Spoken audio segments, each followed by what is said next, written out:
All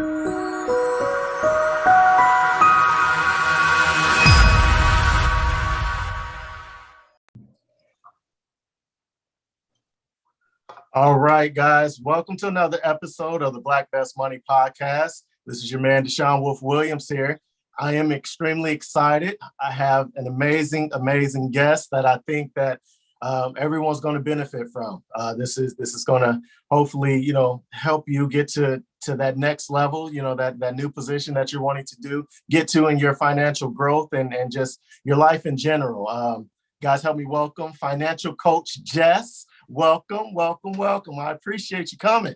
Yes, thank you so much for having me on. I'm really excited about this. This is awesome. I'm extremely excited. I want to, we were talking before about, transparency, right? I want to start this off by telling you, I used your own formula when I reached out to you.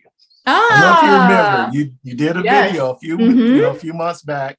And, it was just about, essentially shooting your shot, to individuals that you, admire, look up to and want to have conversations with. And it was very close to my approach, anyway, but, just getting that affirmation that, all right, what you stay on that course. I reached out to you and here we are. It worked out. So I love that. Yes. Yeah. And that is such a good testament of just cold messaging, cold calling with a purpose, with an intention. You get DMs back and you get, podcast interviews and make connections with like-minded people. And so, yes, I absolutely love that so much. That's a fact. I was laughing at some of the examples because it is true. It's definitely, it makes a difference. You know what I mean? In the way you approach it, the way you, deliver, because I have to assume you get hundreds and hundreds of, requests and messages and things like that. It's like, do something to stand out, come off, make sure you're genuine and get straight to the point. You know what I mean? That was cool. Awesome. That was cool. Yeah. But so for the people that, that may not know you, know who you are on as far as my following and things of that nature is concerned, you mind telling us a little bit about yourself and what it is you do? Of course. Yeah. So I am Financial Coach Jess, Jessie White, and I started my business in 2017, quit my job, cold turkey. It's a crazy story. Really followed what God was pushing me to, stepped out in faith and started helping small businesses with their finances first. It's kind of evolved over time to helping college grads with their personal finances, and then also financial coaches start and grow their financial coaching business as well. I absolutely love everything money, obviously, finance, entrepreneurship. But that's kind of like the short, 30-second version of how this evolved into what it is today. Sure thing. And that's awesome to hear you say, just from a spiritual aspect, right? My wife and I, we have a 6-year-old son who will be 7 next week. Geez. And a 2-year-old daughter. But, we're extremely faith-based, right? So even with Black Vest, people don't realize I started Black Vest back in 2014. And to be perfectly clear, my credit, my financial decisions and things of that nature, I had we weren't ready yet, right? And it was one of those things where, we had to experience some life, things happen, things really just happened. It was horrible for a while there. But we had to experience all of those things in order for us to kind of get to that, to where we are today and be able to help and provide information and things of that nature to individuals that may not have access to it. But I said all that to say, stepping out on faith, right? That is a huge part in what I feel is extremely important in your financial journey, right? Especially when you're wanting to get to a space of being uncomfortable in order for you to get to be able to be comfortable, right? Yeah. So that's extremely encouraging to hear you say that. And I respect you even more because I didn't know that, you guys were faith-based. So thank you for that. Thank you for that. Yeah. Let me see here. So I wanted to kind of get your opinion and approach, to the importance as we just, kind of had a nice little segue into just financial literacy and coaching, for everyday success, right? People here, that listen to me and some of my clients and things of that nature, they hear me say it all the time. They hear me preach about the importance of, of financial literacy and things of that nature. But I would like to hear kind of just an approach from a successful, financial coach, Mhm. of the importance, what's your viewpoint on that? Yes, absolutely. Financial literacy. Oh man, the more I talk to people, the more people I come into contact with, it's like mindset and the tools and the know-how. And I feel like both of those together, if you just have the mindset, but you don't know, how to raise your credit score practically and like how Yeah. to pay off debt and how to budget. It's like the mindset's great, but you really need both of those together. And I think it's a tough cycle to break, right? Because it's like you're not learning this stuff in school necessarily. You're not learning this stuff from your peers, your coworkers. A lot of people that do learn it, they learn it from their parents. But if your parents don't know, it's like, where Yeah. else are you Yeah. going to get this Yeah. information? And from It like a makes it tough. trustworthy source. Exactly. Yeah. So breaking that cycle, and really, really getting to the core of like, your mindset when it comes to money. It very similar to food. There's so many like parallels that I could draw from, people's eating habits and just cravings and addictions and whatever. And money's the same way. It's like there's addictions, there's different things that people do to cope with, emotionally what's going on in their life. So I would say those two things together, the mindset and then just having those tools and the know-how to do things on a practical level. Yeah, no, that's awesome. I agree. Like when you say mindset, right? What are some practical, tips or tools that can help adjust that, right? Because you have to think, you have individuals who 20 plus years, of their life, they've been used to, living paycheck to paycheck or whatever the case may be, right? So what are some practical ways, you can shift that mindset, that mind frame? Yes. Yeah. So one of my biggest like pet peeves, one of my biggest things that I harp on, especially on my YouTube channel, is like the overuse of frugality and really using frugalness as a crutch. A lot of people, when I talk to them and I get down to like, what is the core, like what is going on here? They're afraid to make more money. They don't want, and then they would never like admit that like in words, but getting into more of their mindset, how they were brought up, they feel guilty. They would feel guilty if they made more money. They, they judge people who do make more subconsciously again.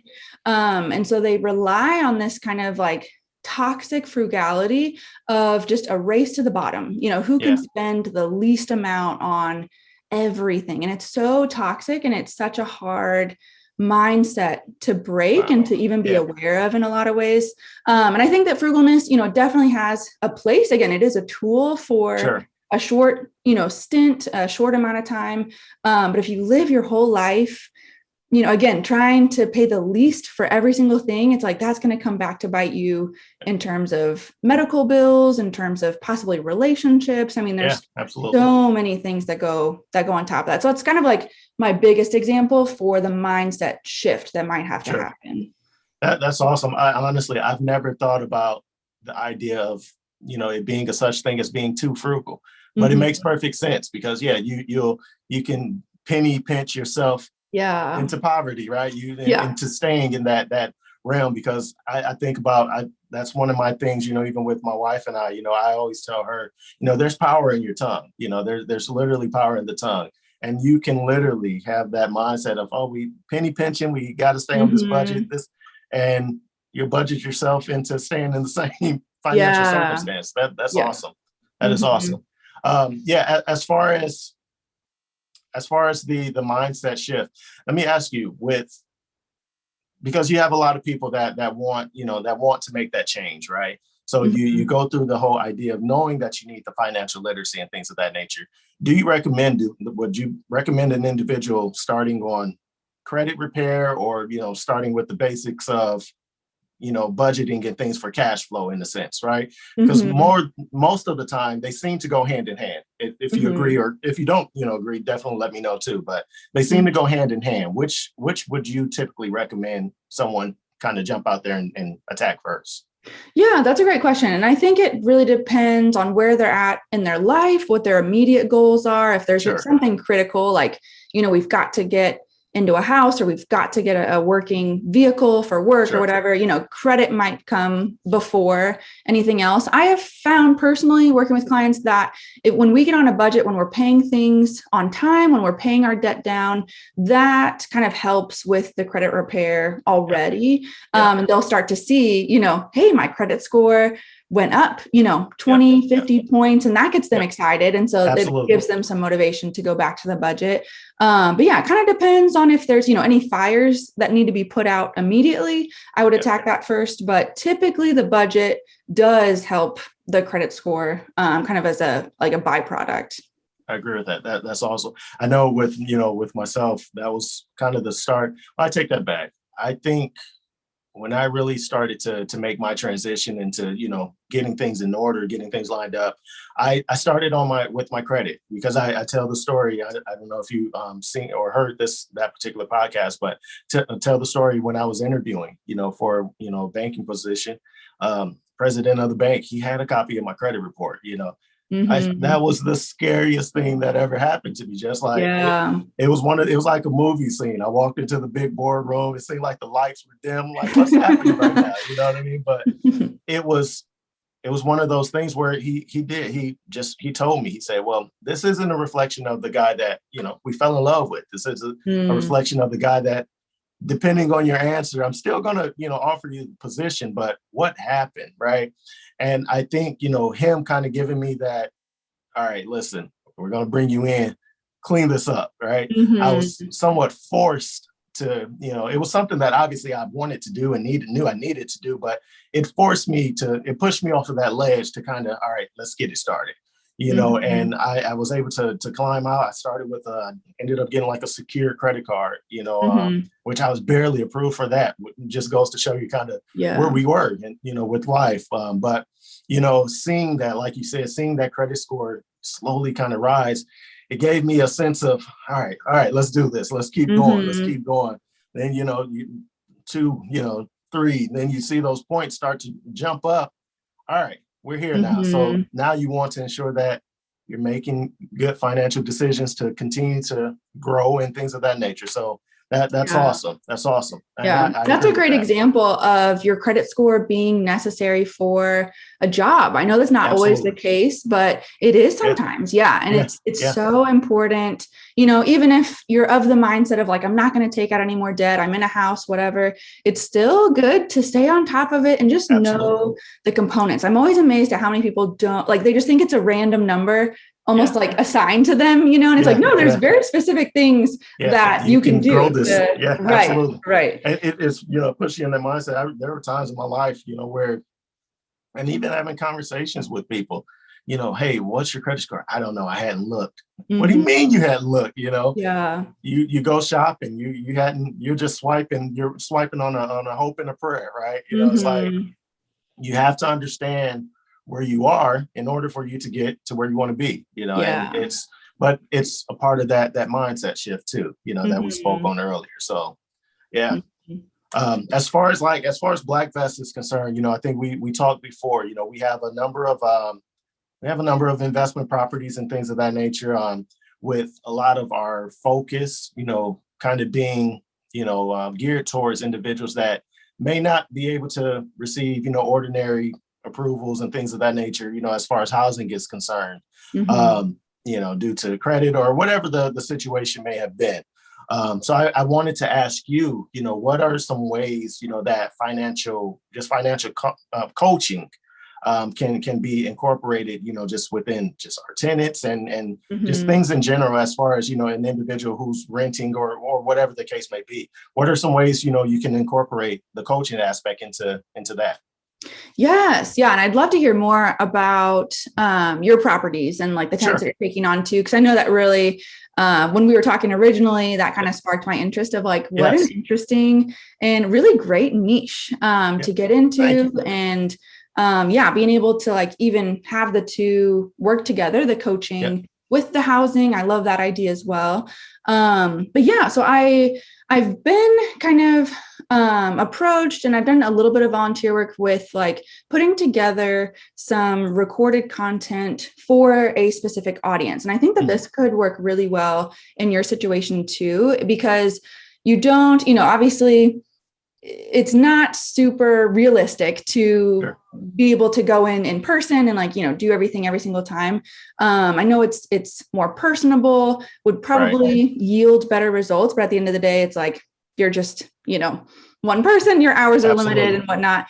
But recorded content, I could see going really well because it is still personable. I mean, video goes so far, people can really get to know you and your family, and just kind of explaining maybe like basics, explaining your story, I think would be really powerful, of like, even the bank story of like, this is where I was, kind of, in a lot of people's shoes, I bet they could relate with like being, having their score revealed and just being, just feeling defeated about it too. Sure thing. But yeah, I don't know. What do you think about that? Possibly like recorded content, explaining your story, giving them some basics. Yeah, no, actually, I love that idea, because it puts me in the mindset.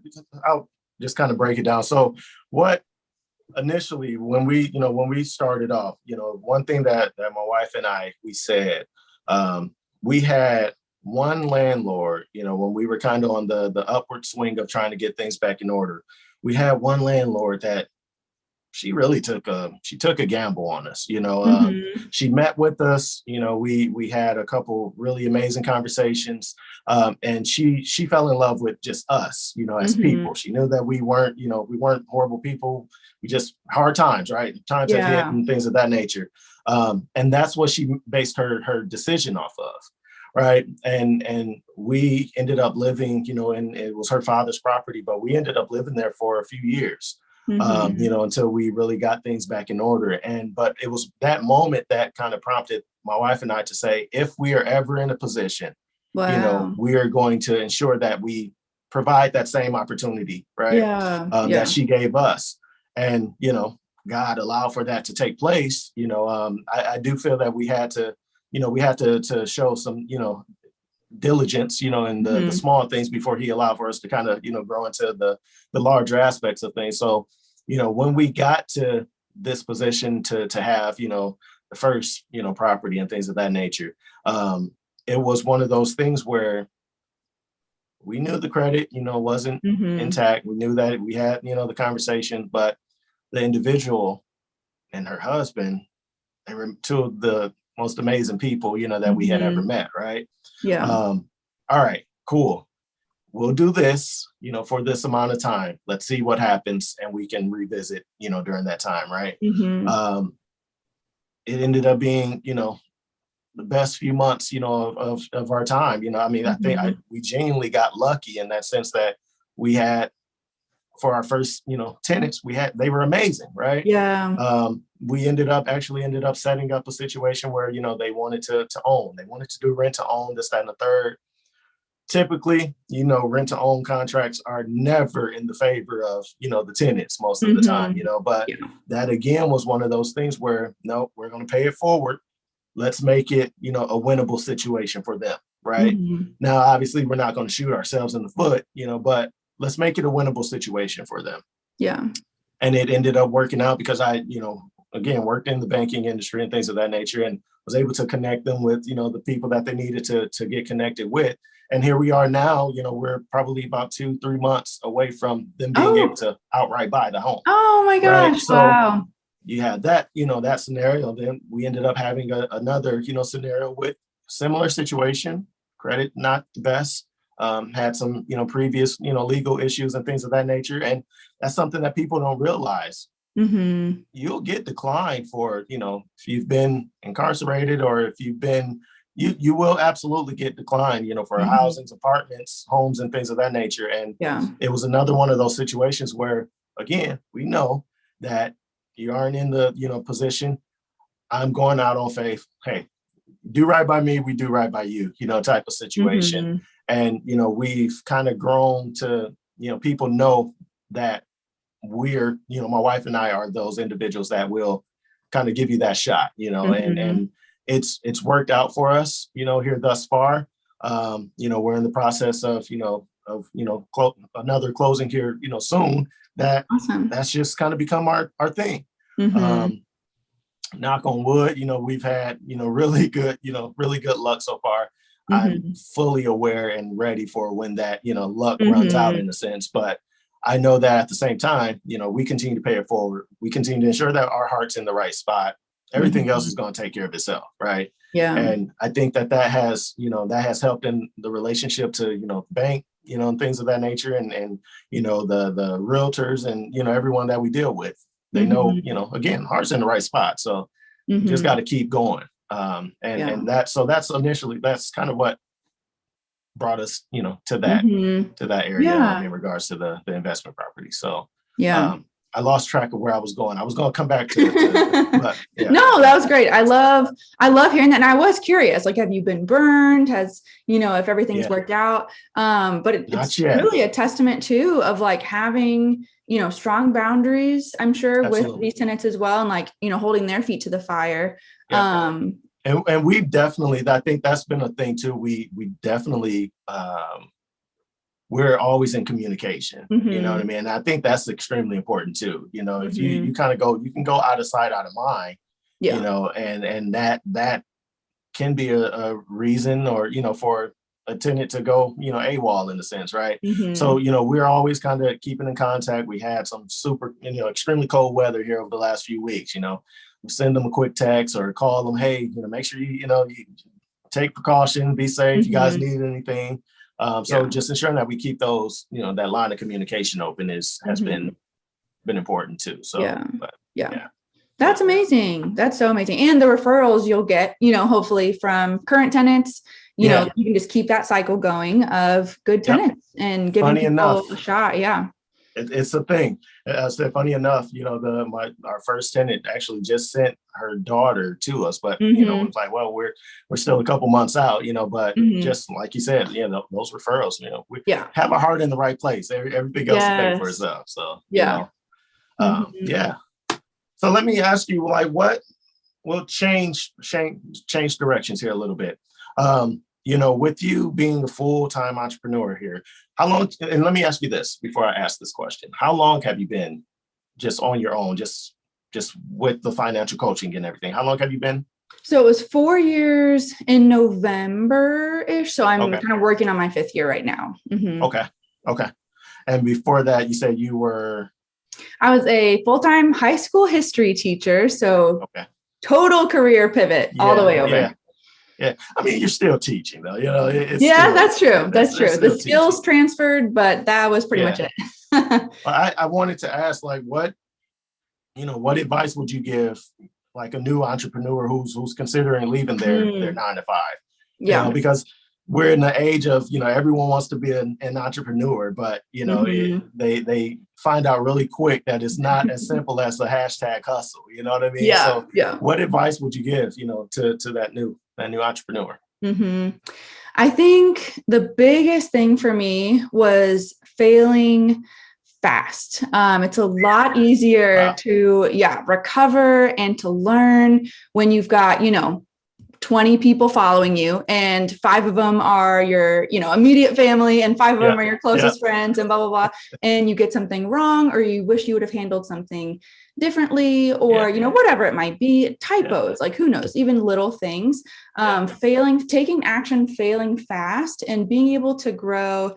A lot of people want to wait until they've got thousands of Instagram followers and Yeah. thousands of YouTube subscribers. And it's like, there's a lot more pressure and a lot more eyes on you at that level. And it's like, if you've made all the right mistakes leading up to that point, Yeah. you're going to be so much more confident as an entrepreneur, as a coach. So really taking that beginning time to take, lots of messy action, make mistakes, learn quickly. And that is just really going to propel you so far forward when other people are afraid, right? They're I love that. procrastinating, they're tinkering on their website, doing Yeah. stuff that doesn't really matter. And you're out there meeting people, introducing yourself, talking, networking, whatever. Yeah. And you're going to make mistakes, and that's okay. Yeah. Fail fast and learn and then grow. I love that. And that's, you're preaching to me as well. I probably seen even, in the early stages of the podcast, you had one in December, then it was like another 6 months, then another year. And it Sure. was one of those things where I came to the realization that like you said, fail fast, right? Mhm. The only way I can't expect, I can't try to or want to wait until I get 2,000, whatever it is, Mhm. followers, to decide to want to start posting and things. No, do it now Yeah. while the audience is small, Yeah. and there's not too much judgment, and Mhm. make your mistakes early. But more importantly, I'm learning, even to be just consistent, right? I'm learning Mhm. consistency. Yeah. I think this is my fifth week or so, of just being consistent with my, Mhm. with the content and whatnot, and I think the message I sent to you, like, hey, we don't have a lot of followers, but hey, listen, Yeah. Mhm. but everyone starts somewhere, Yes. and Yeah. that I love that. Fail fast and Mhm. just jump out there. So Yeah. that's Yeah. awesome. That is awesome. Like, And I what were some? never Oh, go ahead. No, go for it. Go for it. And I never discount someone for not having a lot of followers, because just because you don't have a big following Mhm. doesn't mean you don't have good things to say. I mean, that's how Absolutely. people grow their following. That's how people grow their Sure. email list and things like that. So even when you said you were very transparent, you weren't like, hey, I've got a big audience or whatever. And then Right. it's like, I know you're brand new, but Right. being transparent and just being like, hey, Yeah. I'm brand new, like, let's give it a shot. And it's like, that's not, for an experienced entrepreneur, it's like, everyone's got to start somewhere. That doesn't Absolutely. mean you don't have good things to say, and, things that I can learn from, things that other people can learn from as well. Absolutely. Yeah, no, I agree. I said I was super, just encouraged, even when you had said, yeah, I'd be interested in, hearing more Mhm. about that. I was like, oh, all right, cool. Yeah. Let's get Yeah. it. Let's do it. Mhm. So no, Totally. that's awesome. I appreciate that. Like, Mhm. what were some of your biggest fears, though, jumping out there? Like, did you run into any kind of immediate hurdles, or what were your thoughts? What were your biggest fears with that? Oh man, I think just as an introvert, which people are always like, what? I can't believe Uh, you're an introvert. I really am an introvert. Going and just introducing myself, like feeling so far out of my comfort zone. It's like I was used to working with 15-year-olds, 16-year-olds, and now yeah, all of a sudden I'm working with like white-haired men yeah, in a tie that yeah, manage yeah, millions and millions of dollars. yeah, And it's like, this is a huge change of just who I'm talking to. yeah. And I felt very young. I felt very inexperienced. So a lot of it was a lack of confidence, I think, and Sure. just a fear of the imposter syndrome that Yeah. every entrepreneur Yes. feels. Absolutely. Yeah, a That lot that's of that. I was going to say that's definitely one that I have struggled. I not Mhm. maybe not so much now, but early on, I found myself struggling with that because especially in our field now, the Mhm. entrepreneurship, financial coaching, and things like. It seems like everyone over the when the pandemic hit, everyone was a financial literacy guru and things. And it was one of them like, man, no, I was doing this before COVID. Right, I promise you. before. It's like, but so I found myself, watching people that seemingly blew up Mhm. extremely fast. They blew up before I did, and I'm like, well, all right, well, what? All right, I'll act like that. I'll do that, or I'll say Mhm. this, and Yeah. now I'm just to the point to where I'm just continue to do the work, and Mhm. that's where I am. So yeah, no, that imposter syndrome is definitely a real thing for sure. Mhm. Yeah. Um, is there anything that you would do differently, just in the way you kind of jumped out there? That's a good question. I think, like I said, I did fail fast. I was taking a lot of action, quitting my job like from day one and going full time with the business helped a lot Sure. because there was no other safety net. It was like, we're either making this work or we're working, down the street at the Dairy Queen or the gas Yeah. station or whatever. Yeah. Like, we're making this work. And so that's definitely something I'm glad I did. I know you said something you would do differently, but I really am glad that, like I mentioned before, like God pushed me out of that position. Mhm. He's like, you are taking the leap, you're going full time. Because without that, I think it would be hard to be all in with Sure. it. And always have, it's like, oh, I can just, keep doing my full-time job, or I can do this part-time or whatever, Sure. and not have to be so all in and making it work. So, like, even with that though, just like, you think about, there's a fine line in taking that leap of faith and Right. being crazy too, right? You know, Mm-hmm. because I think about even now, you know, my wife and I, we've had conversations of, you know, hey, well, what do we need to do, or what do we need to make as far as the business is concerned for you to be able Mm-hmm. to, you know, focus solely on Black Vest, right? Yeah. Well, it would help if I, you know, didn't, you know, if I didn't have to go to my 9 to 5 or 8 to 4 in this sense, you know, Mm-hmm. it would help, but that's also a significant amount of money that, you know, we would Mm-hmm. be walking away from, right? Yeah. So, I mean, with that, was it something that were you for? And if it's like TMI, that's fine. But That's like, okay. were you forced out of the you know teaching, or was it just literally just one thing, one of those things where the only way plan B is going to work is if you know there's no plan A type situation. Yeah, so it was a little bit of both. The good news is, and I can say good news now, of course, Sure. that I'm not there anymore. The good news was I wasn't making very much. And so it's Yeah. like, I really could supplement this income driving Uber or, Yeah.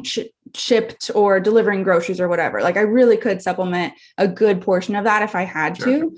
Sure. So it's different than like walking away from a career where you've got, a lot of responsibility and you're making, good money and things like that. So Yeah. that is an important distinction. I'm glad you pointed out. But then, yeah, there was also some stuff I found out, just some ethical issues. And it was like, I don't feel good about, staying here any longer. And so that was Sure. definitely part of it as well. Sure. Mm-hmm. When you made that transition, like, did you find yourself, you know, feeling like, or were you, you know, 100% perfect, right? Did you find yourself feeling like you needed to be 100% perfect in your own financial situation before Mm. you began teaching others? Yeah, that's such a tough thing. So especially with teaching, something I learned Mhm. even in college when I was going through my classes for, teaching high school and stuff. It's really funny. I actually, when I student taught, I was 21 years old, I think, and some of the students in my class were 18. So it's like I have not lived that much more life than Yeah. some of these kids, that I'm Yeah. teaching. And I feel like sometimes with coaching, especially in the beginning, it's very, very similar. Like you may not be that far ahead of some of your clients, but they're still learning things from you. And, Sure. it's kind of like a chicken or the egg. Like if I never get any experience with clients, like how am I going to know what to tell Yep. them? But then if I'm Yep. only doing my own thing, how do I help them? So being, ahead of your clients and being transparent, we talked about transparency and saying Absolutely. like, I'm not going to help you with your investments. That's out of my scope. I'm not going to Yep. help you, maybe if there's like a divorce situation and there's lawyer fees involved and whatever,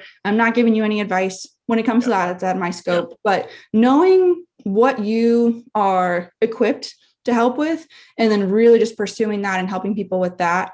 Yeah, you may not be that much more ahead of where some of Sure. your clients are, but you can Sure. still help them in those areas of your expertise. That's awesome. That's Mm-hmm. awesome. I appreciate that. I have one last question, right? Mm-hmm. I want to say thank you first off, you know, again for accepting the interview and joining us. This has been super cool, and you know, hopefully we can maybe do a part two at some point in Mm-hmm. time down the future. So I want to know, you know, what does financial literacy mean to Jess? Obviously, I know that it's a broad question because you have a full successful business Mm-hmm. within that realm, right? But what does it mean to you?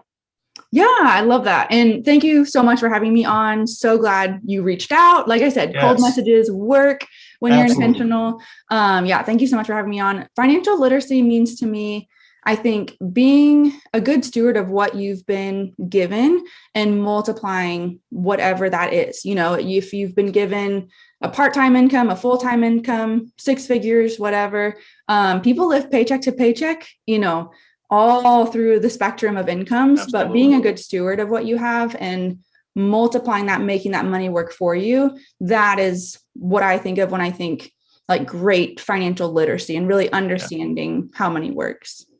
that's awesome. That's awesome. Well, there you have it, people. I want to again thank Financial Coach Jess for joining us. Hopefully, you guys were able to get a couple jewels from that. And again, I'm going to I'm gonna send another cold message, and try to get a part 2 scheduled for you guys. So definitely appreciate it. As always, this is Deshaun, Black Best Money. We'll talk to you soon.